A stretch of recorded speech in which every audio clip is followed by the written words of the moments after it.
we're a statewide organization that supports all of our local Main Street programs like the one here in Greenville. And so this is a placemaking project that we are facilitating in 11 Main Street communities through a grant that was funded by USDA Rural Development. And so our team has been in Greenville yesterday and today, and we're going to be showing y'all some of the fruits of the work that they collected at the input session last night. Before we get started, I would love to sort of know who's in the room and what role you play with the Main Street program, and also if you have a day job, tell us sort of what that is and who you work with. So our team can sort of get to know y'all a little bit more. So how you doing? My name is Greg Jackson. I'm Director of Operations at Trop Casino. I'm on the board of directors here at Greenville. So I'm Jana Sides. I was the hotel manager. I still am. I've taken Gretchen's job, the books, HR, kind of everything right now. So I jack of all trades.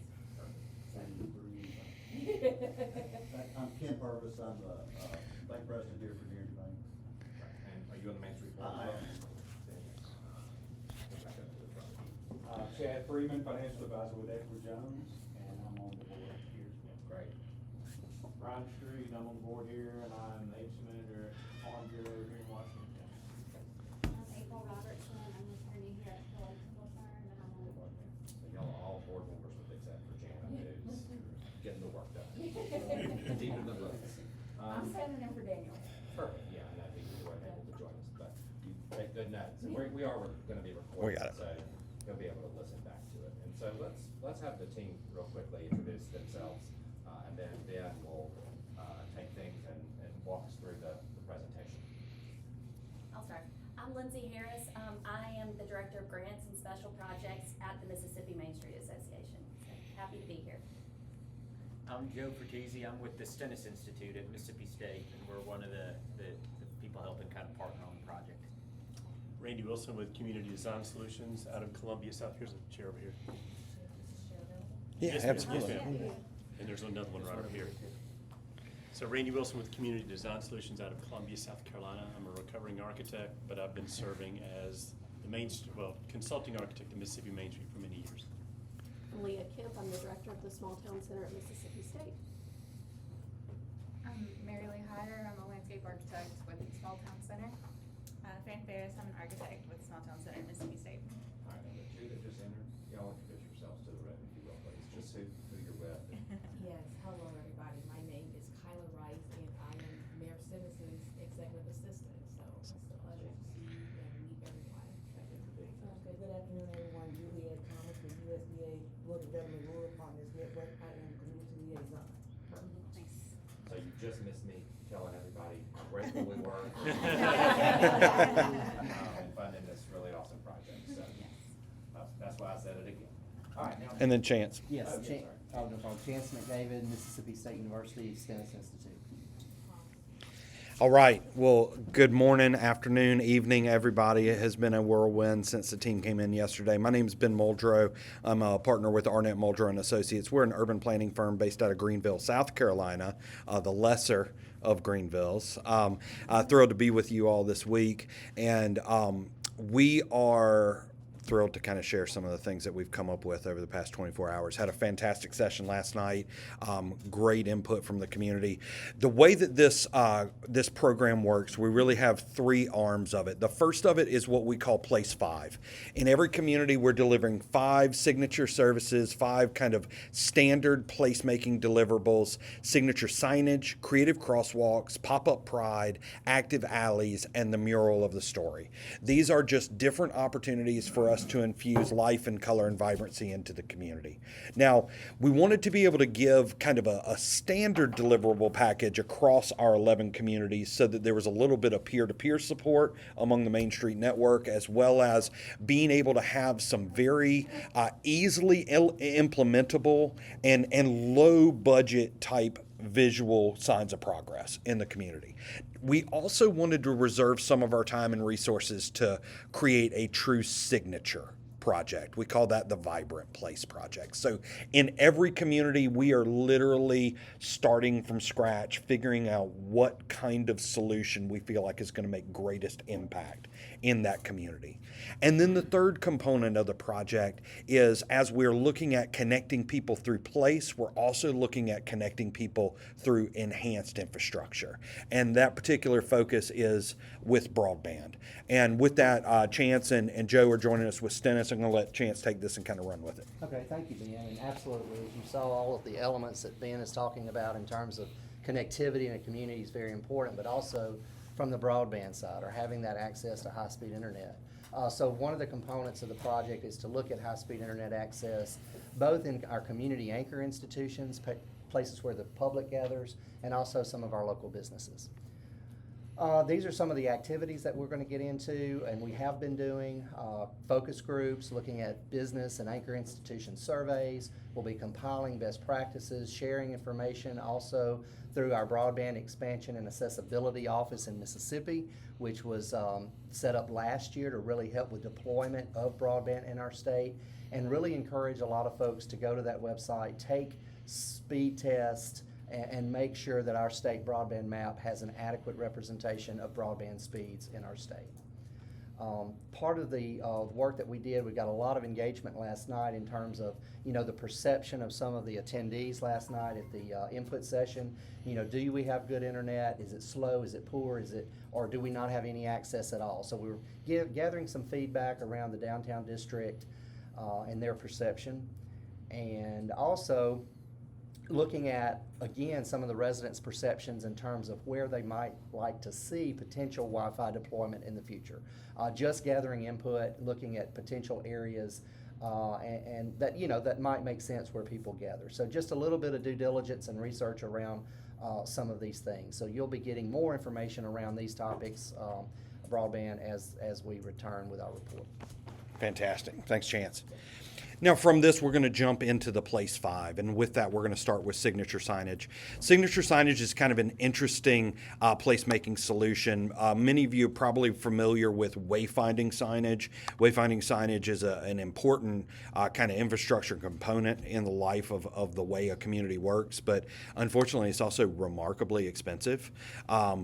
Seeing some signs easily cost $3,000+ between production and installation. What we're looking at is a guerrilla wayfinding solution. This was actually born out of a graduate project at NC State. Signs were created and kind of put up throughout the city of Raleigh, North Carolina in the dark of night. They were so well received that everybody in the city assumed a different city department was in charge of them. So it took about 6 weeks for them to figure out that the signs were not sanctioned. And then as soon as the city took them down, the community revolted. They were like, these are awesome. So these signs are always pedestrian and bike oriented. They are very conversational in nature. Typically, they are either printed on a lightweight aluminum material or even printed on a corrugated plastic as a temporary signage solution. For the cost of a single Trailblazer, you could put a comprehensive guerrilla system throughout an entire multi-block district. So that's what we really like about them. We'll be including some literature that kind of talks to you a little bit about the approach to how to organize these, how to design them, how to implement them, and the different components that they kind of make up here. We did design a whole series of signs for you all based off some of the comments that we got last night. And we had a signature signage station. Folks were sitting down and either writing down destinations they thought that were important or simply sharing with us some creative ideas and even verbiage of how to kind of write that. So you can use colors to denote certain types of amenities. So you might cluster arts and culture together. You might cluster together outdoor amenities or food and flavor and be able to use the colors to help denote those. But I want to share with you some of the ones that we kind of we heard or ideas that people came up with last night. Highlighting art and art galleries. I love this one. The path is better with someone beside you. Something that somebody wrote last night. Feeling lucky, the Trop Casino this way. Pointing people to City Hall. you know, when we have individual businesses, the things that we always try to focus on is we try to focus on the things you can get, not as much a direct promotion of go to this business as it is. It's like, hey, love crawfish? Well, guess what? 3 minutes away, you get them. So that approach goes a long, long way. Good food, good company right this way. Stirring sunsets occurring daily. Hot outside, swimming, fishing, boating ahead. Have you seen our lake 3 minutes ahead? Sweet tea, bless your heart. Do you enjoy reading? Check out our library. Feeling cool, smoothies ahead. So you can kind of see, very simple, infinitely expandable. But once you start to build this system out, it really starts to maximize the economic impact every single time a person becomes a pedestrian. And that's really what we're shooting for, is being able to go through and kind of tell those stories and connect the dots. The next section that we dug into was what we call Pop-Up Pride. Pop-Up Pride is a vacancy treatment. It is a way for us to take advantage of underutilized properties and really help to tell some of the unique stories of Greenville and some of Greenville's people, their citizens. So what we've done is we've actually created a Canva-based template that you can use to create these window signs. And I put together a couple of examples. This is kind of the look and the feel. We're calling this Our Story. And in each one of these, we just have an opportunity to kind of highlight. You've got a little section where you can just write a little bit about the person and their story and their life. But really, it just kind of puts some names and faces out there. You can start with historic figures. And then as you go through, you can move into current risk takers, current business owners, people that are making a change now. You had so many really, really interesting characters that people brought out last night. And I think just laying that down, we will be sharing in our report all of the people that the community suggested. So you'll have kind of a really nice framework of how to expand that system. So between the template and the names, this could be a really great project for 1 or 2 people to take on and bring to life. Now, from here, section 3 is what we call the mural of the story. Now, this was really fun. We had some pretty creative and artistic folks that joined us last night, took a little bit of time, sketched out some ideas. So what I'm sharing with you is I'm sharing the sketch that folks did and then how we turned it into mural-ready art. So kind of taking that inspiration, showing what that might look like in your physical space, just creating this different opportunity for little bits of art and creativity all throughout the district. So color feel inside, I thought that was clever. You know, showing how these might go throughout the community. Somebody did this great perspective sketch on a crop duster. So again, kind of setting those up and implementing those throughout the community. And then, you know, even seeing just some of the amazing art. Had a young member of the community who joined us yesterday, and sometimes you just take that and you just put it right up there. You know, this is, when it is truly touched by our youth, you know, people love that. And then, you know, we had some real talent having the swamp gators, but you know, as you're thinking about different alley treatments, maybe you have an alligator that goes through and just kind of creates this nice fun opportunity. And you know, believe it or not, when you put a giant alligator head on a wall, people love to stick their head in the mouth and take pictures, and that's creating positive content about the community. So you always want to kind of dig into that. And then the final section that I'm going to talk to you about today is called Creative Crosswalks. Now, as we look through, we really kind of focused in on your primary downtown corridor, obviously Washington as the primary pedestrian node with that connection down to Walnut and over to a block or so of Main Street. But our primary focus really was on Washington.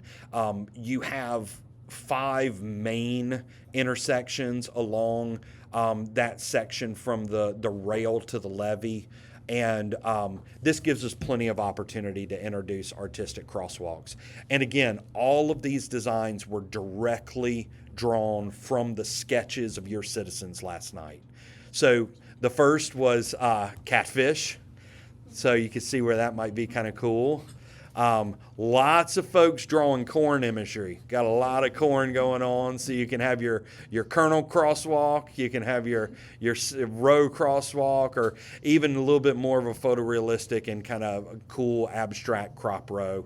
Had some folks talking a little bit about just state level pride, doing a nice flag mural, connection in with the blues, and doing a nice guitar mural. Everybody loves a good hopscotch crosswalk, having a little fun, remind you of elementary school. Of course, our Magnolia Walk, our Piano Walk. And then some things a little bit more specific to you all. You can introduce some imagery, some logos. This next one I love. Had several people that really wanted a tamale walk. So being able to go through, now I'm not going to weigh in on the husk versus wax paper argument, but we're going to just stick with husk for visual. How about that?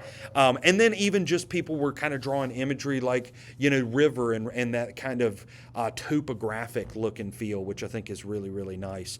And then we had somebody who didn't draw a picture, but they just wrote something about connecting writers and the river. And I think we talked a little bit last night about the brown water and, that whole dynamic. So I created this piece with this kind of typewriter with a steamboat emerging out of it, kind of creating this connection. Now, designing crosswalks are kind of funny.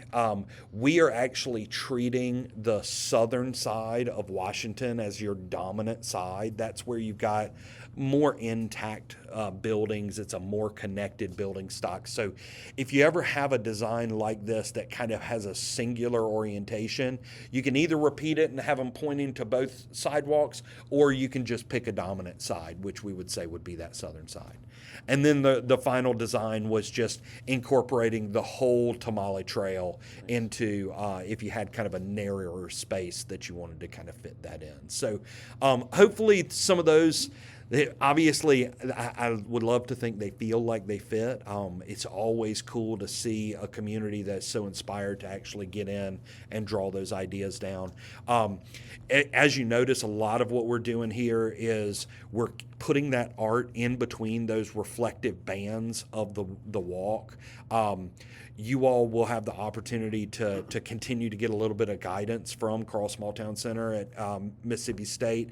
They're going to be able to help with some of the nuances of how to make sure that we can apply artwork to working roadways in a way that is legal and kosher with MDOT, which is always fun. So with that, I'm going to let Randy talk to you a little bit about active alleys. So our fifth component are our alleys. And in your case, you have an interesting dynamic in that traditionally, the kind of alleys we're dealing with are what you see in the middle screen. And some of you came by my table last night, and on the left is a running copy of some of the input that you and your fellow citizens gave about the kinds of things they'd love to see in the alleys in downtown.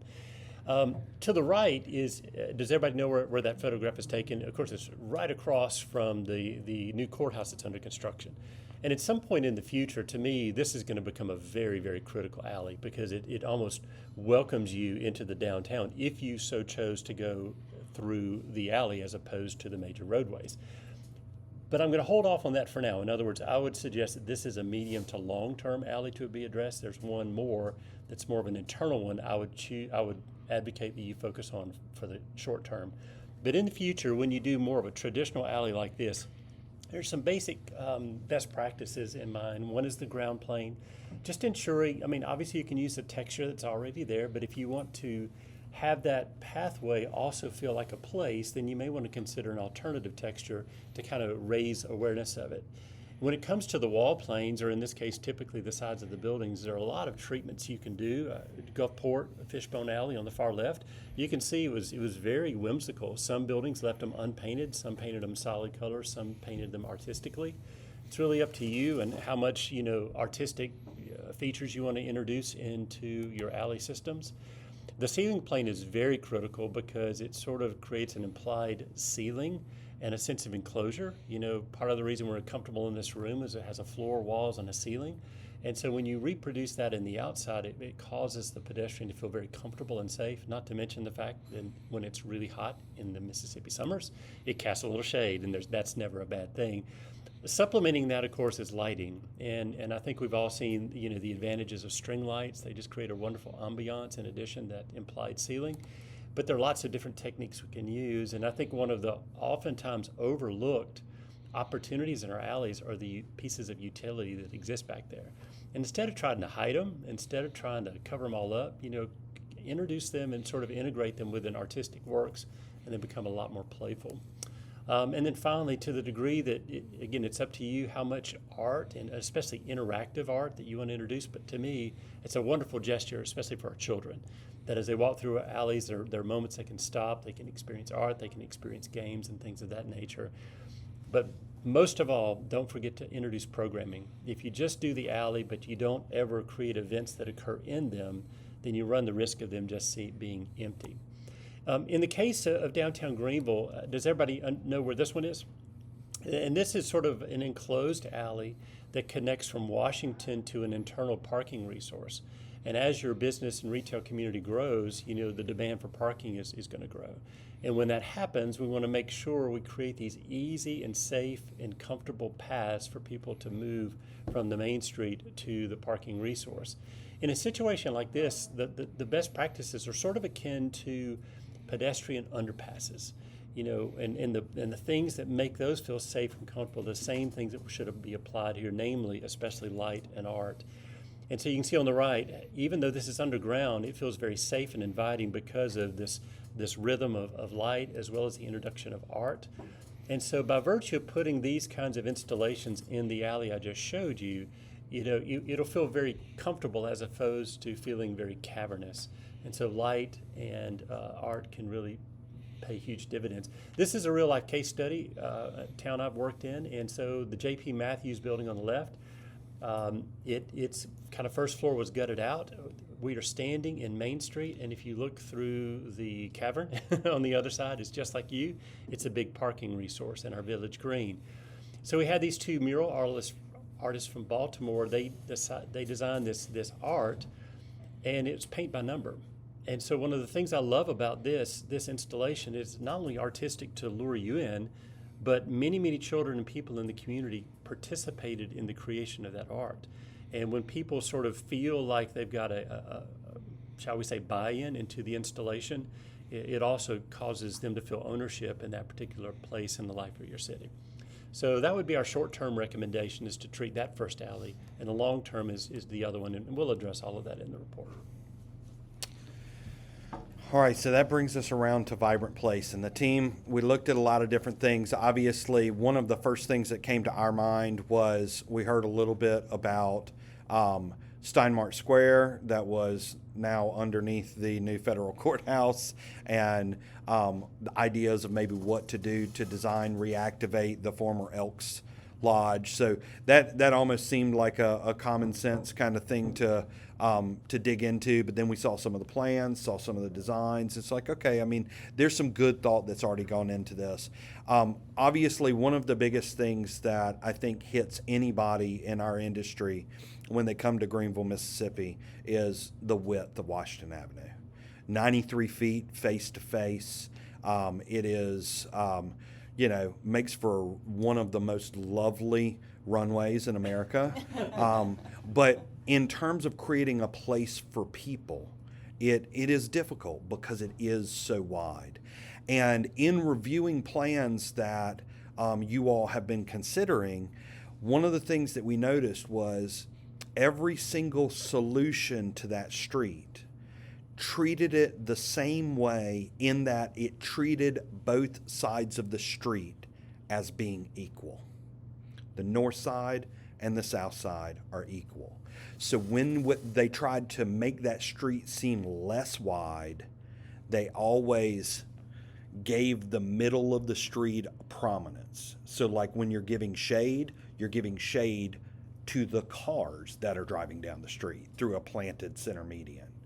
So what the team did was they decided to take a slightly different approach. And what we're introducing to you today is what we call the green thread. Greenville's green thread intertwines the beauty of nature with the echoes of history along Washington Ave. painting a vivid canvas of community and heritage. This linear park serves as a testament to Greenville's commitment to sustainability and togetherness. As you wander its paths, the legacy of the past blends seamlessly with the visions of a brighter, greener future. So what I'm going to do is I'm going to have Fran talk to us a little bit about the first component of this, what we call Vibrant Threads, which is a vibrancy toolkit for the street. We're going to go through several, what we call a kit of parts, and this is something you can do almost immediately. These are things you can implement, you can buy off the shelf, and you can implement in different parts of Washington Avenue in front of your storefronts as they are. And these will help before you implement the longer term solution. So we'll start with furniture. And these are some examples of what we think will add that color that your community, told us in feedback that they wanted to implement. So these are some examples of furniture. There's some seating, some benches, and some tables and chairs for the restaurants, and some shade cells and some umbrellas. And then there's some more shade cells and some bike racks, and then the banners and trash receptacles. And we recommend getting some, not your traditional ones, but some that are more fun and some that are more colorful than you're used to seeing, just to make unique to Greenville. And the next section we're calling interactives. These are games, and this talks about the programming that Randy mentioned. These are items that you can put in place that people interact with, and this also includes speakers that play music that you can put on your existing infrastructure that pipe music into the streets, and then bring the kids out and they can interact with these items as well. The next element is landscaping. These are the flower pots that hang from the light posts, the planters, and also including the dog waste receptacles and the water fountain, so that it's a pet-friendly street. And this brings the green that is, that will liven up the gray landscaping that's there now. And the next element is lighting. This can be string lights. That's one of the most effective tools we have found in our industry. You slap string lights up, it activates the space downtown. But this also includes lighted bollards. It includes uplighting the trees. Anything to activate the space, especially at night, makes it feel safer and more welcoming. And then again, programming. That's one of the best elements you can do for a space, is give it a function. You can see at the top right, there's a yoga class going on, and then there's a market at the bottom right, and then dining up left, and then just any kind of events that you have. I know that you shut down Washington Avenue for your festival. That automatically activates the space. And art is a great way to bring color into Washington Avenue with murals, and we've talked about crosswalks. That automatically brings people will gravitate towards art, and they want to take a picture, and they want to view it. Art doesn't have to be 2D, it can be sculpture, and these can be dual purpose. They can be interactive. If you put a sculpture in, expect kids to climb on it, make sure it's sturdy.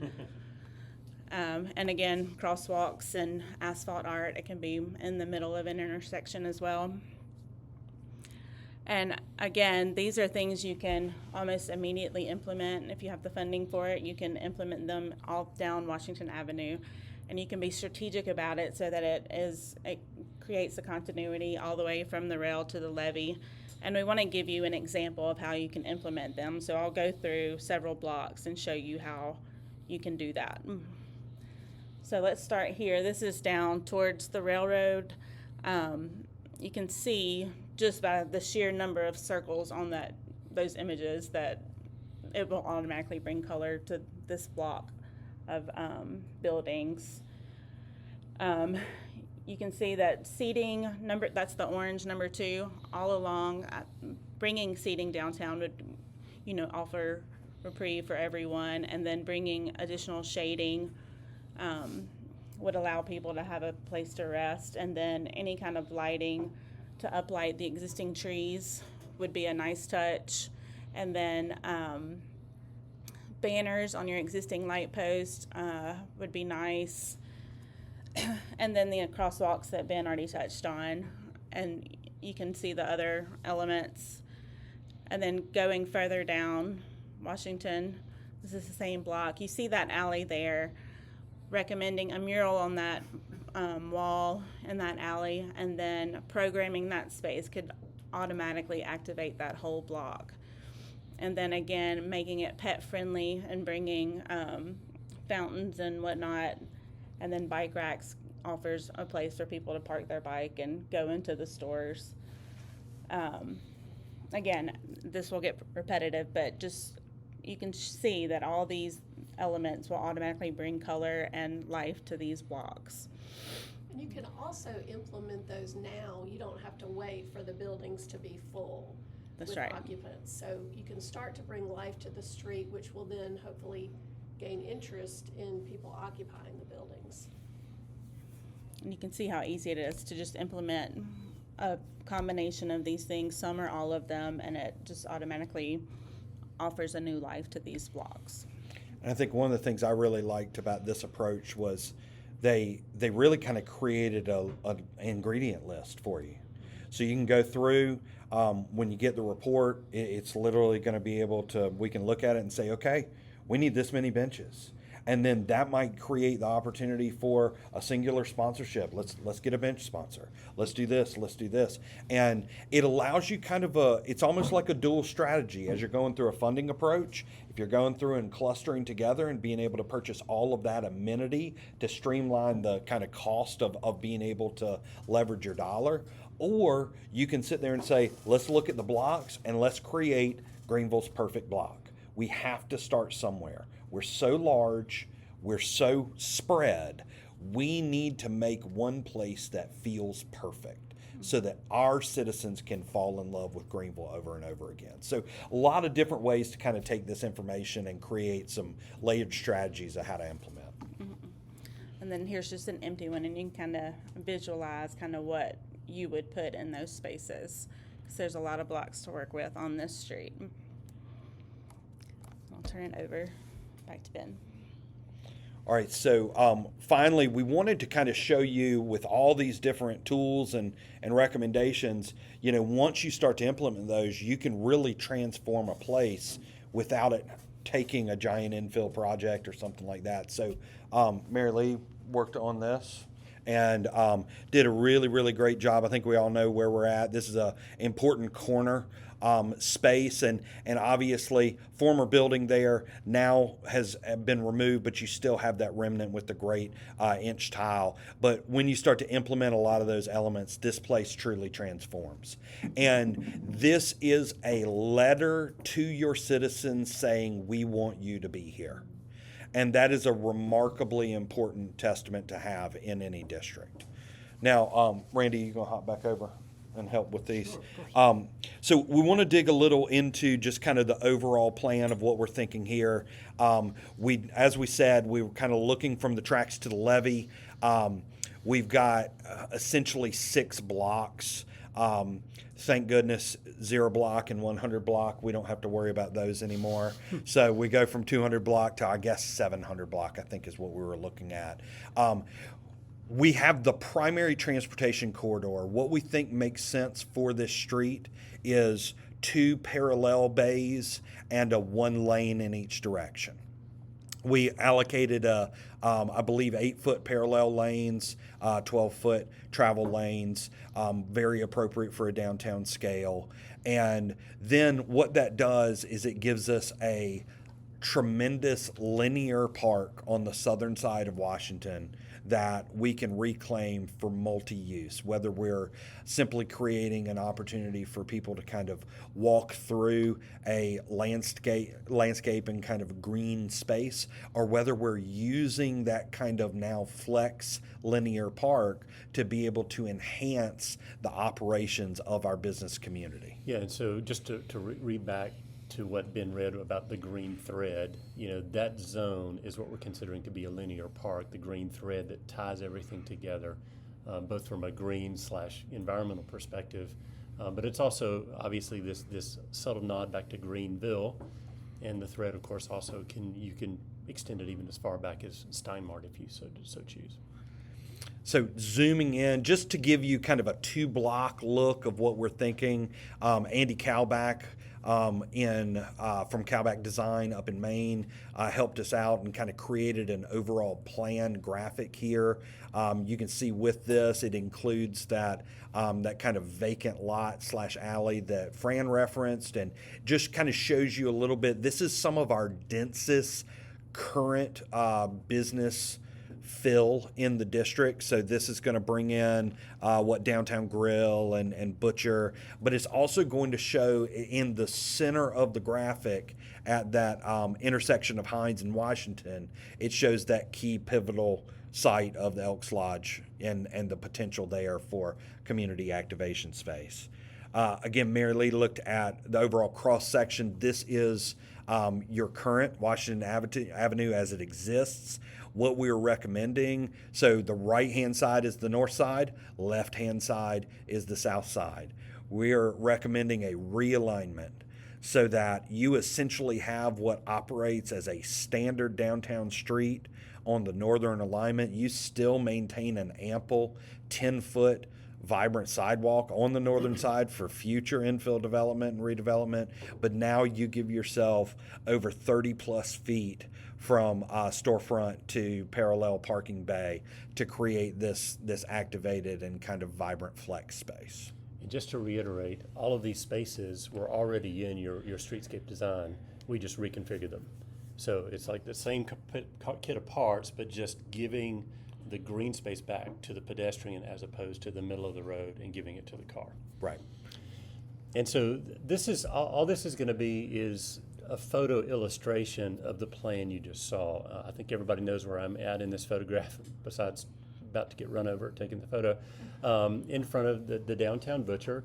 And so, actually, let me just go because you know what this looks like. So this is what we're illustrating. So now to the far right, you've got the sidewalk like it was always there before. And then from the line of trees to the edge of the hiker-biker path is approximately 15 to 16 feet. You've got the 8 to 10 foot biker path, 4 to 5 feet green space. And then you got parallel parking, travel lane, parallel parking. And then you can see, if you look closely, I tell you what, let me go to this one. If you look very closely on the opposite side of the street, we've also added a 4 to 5 foot planter strip. If you see the gentleman walking in the orange shirt, do you see what I'm talking about? And so that way you've introduced a continuous swath of green on both sides of the roadway where you can plant both low ground covers, but especially introduce a landing place for the shade trees. Now, what you can see in front of the Butcher is when you have a retail venture, especially one that's food oriented, then you can create a patio, if you will, an outdoor dining spot in that zone as opposed to it just being grass. And I think that could certainly bring a lot of animation. You can see how in this illustration they strung string lights over just the dining part of that patio. We're quite a number of years, I'm sorry, that's just a zoom in, quite a number of years away from this, but in my mind, this is kind of what I hope this looks like in downtown Greenville in the future at night. You put wonderful lights up in the trees, and you can have this great canopy, and this thread, this linear park is going to run the entire length from the levee to the railroad. And so just one more time for fun and giggles, existing conditions and what we're proposing via the green thread. Now, I know that this obviously it's a big project. What we tried to do, you have a whole host of plans. You have fantastic imagery for different ideas through the community, but it also is really, really difficult when you've got an elephant that large to kind of figure out how to eat it. This idea of reinvigorating and creating vibrancy in the district through a series of small human-scaled interventions and really plant the seeds for this larger capital project that improves connectivity and creates an environment that truly says to the people, we want you here. And we wanted to be kind of mindful about this idea, knowing that you have visitors, you have a unique dynamic where you have visitors who enter your community from the streets, but they also enter from the water. And so what does that entry sequence feel like for somebody who might be coming on one of the Viking cruises? And, how does that relationship where somebody's coming to the Trop, they come to the Trop, they orient themselves to the casino, and then they venture out from the casino. So you have kind of a dual direction discovery, and we really think that this amenity just enhances the livability, the visibility, and hopefully the viability of your downtown. That's what we were able to put together since yesterday. Love to hear your thoughts, ideas, response. Does it make sense? Is this an idea that you feel like people might get behind? Does it have this opportunity because it is so amenity based for the citizens? Do you think that maybe it can gain some traction where other simple streetscapes might not have been able to in the past? I think definitely as downtown continues to grow, we get more businesses down there, I mean, that makes a lot of sense. Like, because that's the whole goal, is to get more people downtown. Right. More traffic, more people, more businesses, more everything moving down there. Absolutely. So, yeah, I mean, anything we can do to make it more inviting is definitely gonna be helpful to that mission. Perception, especially as a visitor, like you said, coming in. This is a wow effect as Right. opposed to where we're at today. It's kind of, you got 380 plus passengers coming in on Viking from all over the United States to all over the world. 2 days a week to 3 days a week or whatever it is. Yeah. We just, this would wow them much more than they already are today. Right. By the entertainment and everything else that's provided. But, I think that also feels more warm to Yeah. what Washington, right now Washington, like you said, is so wide. I'm used to it, but I mean, it's like you don't realize how just wide it is. Absolutely. You Yeah.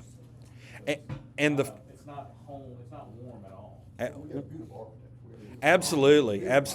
And the thing that's kind of funny, I mean, we heard a lot about Tamale Festival and that kind of thing. And I mean, how many thousands of people come down to the Tamale Festival? You could probably have 80,000 on your main street, and it feels about as full as, say, 10,000 in downtown Starkville. So the thing that is interesting about the concept of vibrancy is driven through proximity, people being in close quarters. We had a lot of people in the room last night talking to us, sharing ideas. Had we been in a convention center room instead of that room, it would have felt empty and dead.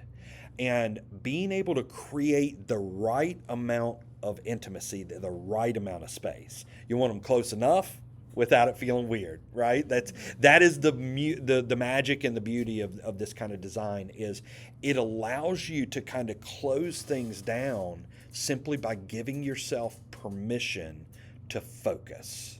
And when you look at all of the available properties on the south side, when you look at all the existing structures that can simply be reactivated or reinvested in, this is a remarkably logical and sound strategy, because you're essentially laying down the spine on the components that have the most viability. And go ahead. You finish and And just being able to have those risk takers and those businesses like clustered together, you're creating that retail density that will create an opportunity for viability for. But the thing I love about this strategy, and we said it, but I want to reiterate because it's so important, is the kit of parts that we provided you. You can start tomorrow. You can start Monday. These things don't have to wait. Now, certain components are not intended to be permanent solutions, but just temporary interventions. For example, vacant building treatments. They're just a short-term solution to take the edge off of the appearance of vacant buildings, because oftentimes downtowns get negative and sometimes inappropriate perceptions. When people see vacant buildings, they just assume, oh, downtown's bad for business. No, that may not be the case. But until we reoccupy those buildings or we restore them, putting those community pride posters can take that edge off and take the edge off the perception. And then the work that the Carl Small Town Center did, particularly with all that vibrancy, the art, the street furniture, the interactives, and that placement plan, again, there's nothing that's holding you back from starting that next week. And here's the deal, you know, we call it creative placemaking or vibrancy amenities. For far less dollars, sometimes those quick, colorful interventions can get more visual bang for the buck than very costly streetscapes and facade improvements. Now, hear me clearly, you still need to do facade improvements and streetscape improvements, but this can be the thing that bridges the gap until that. And then finally, the thread, or your streetscape, it also takes the pressure off of redeveloping Steinmart Square. Because now you've basically taken what historically was just a green space located in one, and you've spread it out from the levee to the railroad tracks and created this thread. Again, we aren't saying don't do Steinmart Square 2.0. We're just saying this takes the pressure off of that until you get your ducks in a row and you know exactly what you want to do. So to me, it's a win-win-win, and you've got short-term solutions, medium-term solutions, now you've got long-term solutions. But the short and the medium, you know, kind of build you public credibility when it's time to step in and to do those more difficult projects. I think one of the exciting things about this project too, and the grant opportunity, is that we do have $2,500 to actually begin to implement a project. And so the Small Town Center will work with you all after this presentation, not today, but in the near future, to talk to you about what type of project you do want to start implementing. And so we will guide you through that process. I think with the federal bill is a footprint right now. You got one forward with it because there's pretty much the base to go from there and just gonna proceed on it. Absolutely. Absolutely. Any questions? Anything you want to make sure the team hears before we take this and kind of package it up for you? It's good work. It's pretty amazing. Y'all been here, what, 3 months to do this? 30 hours maybe. 30 Yeah. hours. Yeah. It's awesome. Yeah. Well, we appreciate it. We, you know, you have always been. I mean, the opportunity here is evident. Sometimes that works against you, you know, and I get that. I completely understand how frustrating trying to move a community forward can be at times. But some of the things that we heard, some of the little tidbits, just the storytelling that happened last night, and just seeing, you know, the new businesses that are opening, seeing some of the efforts of these buildings, getting them turned around, getting tenants lined up before the buildings are even ready, like all those things. Like I would imagine that Greenville probably operates in a constant state of cautiously optimistic as kind of the best case scenario. You know, you're never sitting there going, yes, we've done it. You know, it's always like, well, what's going to happen next, which is completely fair. But I think that y'all are very much moving into this, that cautiously optimistic opportunity to continue to implement and create real market-driven momentum, and I'm excited for that and excited for you all. So in the coming weeks, we're going to put all this stuff together into a resource-rich report for you. We're going to try to almost treat it as almost like micro sections. So if there's one person who just loves crosswalks, you can kind of give them the crosswalk section and say, go to town. And, you know, we'll make sure to share that with you all, and obviously the continued support with Carl Small Town Center, with the implementation project, as well as the continued support and guidance of Mississippi Main Street. So thank you all so much for taking the time to come and talk with us last night, and then giving us some time again today to share these ideas with you. Thank you. Awesome. Thanks, y'all. Thank y'all.